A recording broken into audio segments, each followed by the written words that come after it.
tame the crazy witch hair.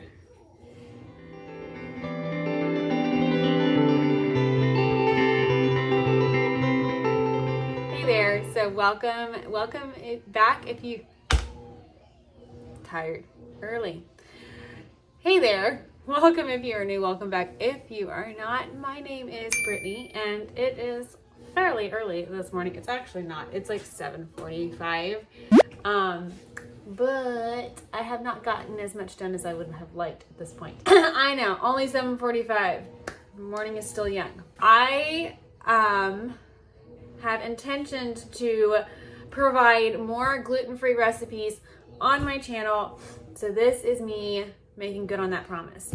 Previously, I have shared a chocolate chip almond muffin recipe and an almond brownie recipe. And I have a whole playlist that I've started with gluten-free recipes that I will link up in the cards for y'all if you are interested in seeing more gluten-free recipes. But today we are gonna make one of my kids' favorite breakfasts, and it is our gluten-free buckwheat chocolate chip waffles. You could totally make these as just regular plain waffles. My kids like the chocolate chip waffles.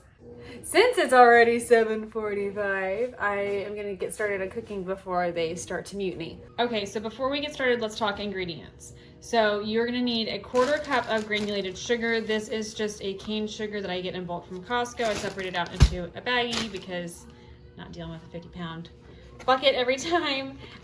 4 teaspoons of baking powder, a 1/4 teaspoon of salt, 2 large eggs. My chickens lay medium eggs. That will work just fine. If you're only doing 2 eggs, you can use 2 medium eggs instead of 2 large eggs, if that's what you got. The recipe calls for 2 cups of gluten-free flour.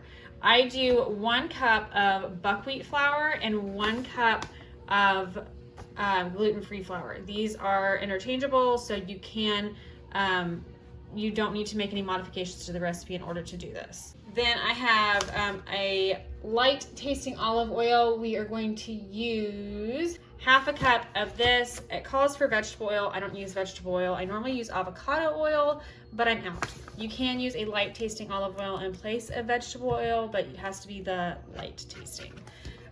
Then we're gonna do 2 teaspoons of vanilla, and then we have 1 3/4 cup of milk.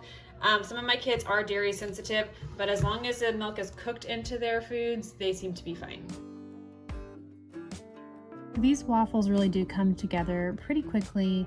It is one of our favorite recipes. We have it every single Saturday. I am going to actually have to tweak it. I am learning that with celiac disease, sometimes you're sensitive to buckwheat and it's a cross-reactive thing. So my daughter and I are both cross-reactive to buckwheat, so they will be tweaked, but these are still really good taste-wise, so I still recommend them. So we've done our eggs and our sugar, and now we are just eyeballing the vanilla. I never really measure vanilla. It's just go by heart.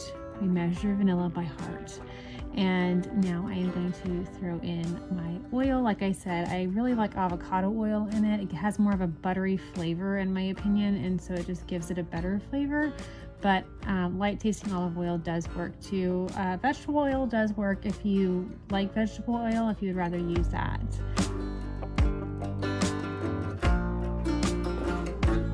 So now we're gonna mix in our flours, and this is where it gets really weird. I don't know of other waffle recipes. I was never a big waffle maker before going gluten-free, so I don't know if this is how waffles are supposed to be.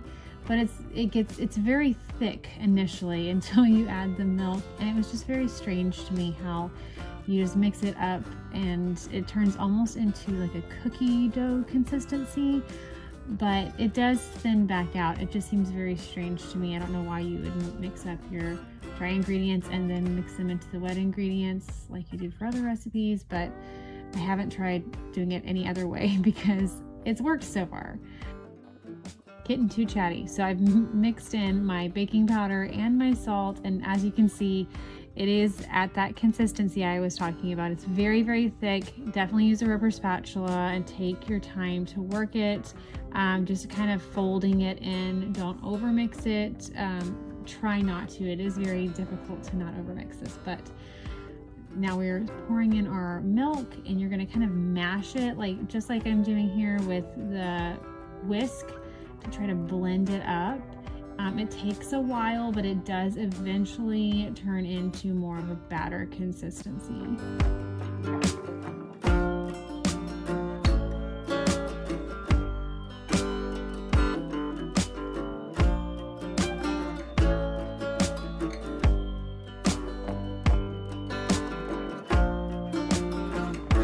Now we are going to mix in our chocolate chips. I do about 3/4 of a cup. I really don't measure it very much, and just whatever I feel like at that point. So now we're going to start dipping out our batter, and you have to be very careful to not overfill or underfill. I actually underfill these a little bit. The completed waffles you will see here in a minute are actually not the ones that I'm making right now. These were a lot smaller. It's very difficult to measure out the exact right amount, because if you overfill it, it's gonna spill out and it's gonna stick. And if you underfill it, they kind of can burn on the edges. And so it's a very fine art. I also do have some trouble with, maybe it's just this inexpensive waffle iron I have, where it does kind of stick sometimes. I've tried spraying it down with an avocado oil spray, but then it doesn't crisp out on the outside, and so it's just not worth it in my opinion. I'd rather have crispy waffles.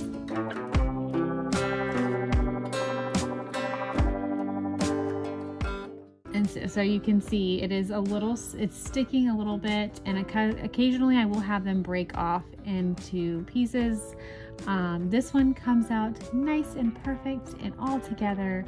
But as we flip over to the other side, you will see,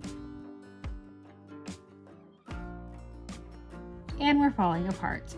And that's okay, because my kids pull them apart anyway, and they're gonna dip them in their maple syrup, and so it's not a big deal.